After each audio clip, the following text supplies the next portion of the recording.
કડીથી કલ્યાણપુરા તરફ જતા માર્ગ પર કડી સાણંદ રોડ સાથે જોડાતા કડી બાયપાસ પર હાલ નવીન આઈસીસી રોડ બનાવવાનું કામ ચાલી રહ્યું છે।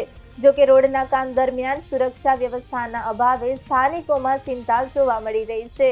સ્થાનિક લોકોના જણાવ્યા મુજબ રોડ પર કામ ચાલતું હોવા છતાં ત્યાં કોઈ પ્રકારના ડાયવર્ઝન બોર્ડ મૂકવામાં આવ્યા નથી।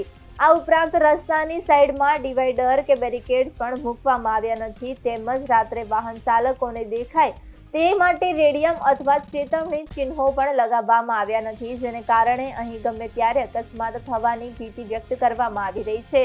સ્થાનિકોનું કહેવું છે કે રોડના એક સાઈડનું કામ પૂર્ણ થવામાં જ ઘણો સમય લાગી રહ્યો છે। આવી સ્થિતિમાં લગભગ 2 થી 3 કિલોમીટર સુધી બંને સાઈડનો રોડ ક્યારે પૂર્ણ થશે તે સવાલો પણ ઉઠી રહ્યા છે। સ્થાનિક રહેવાસીઓએ સંબંધિત તંત્ર અને કોન્ટ્રાક્ટરને અપીલ કરી છે કે રોડના કામ દરમિયાન જરૂરી સુરક્ષા વ્યવસ્થા ઊભી કરવામાં આવે, જેથી વાહન ચાલકો અને લોકોની સલામતી જળવાઈ રહે।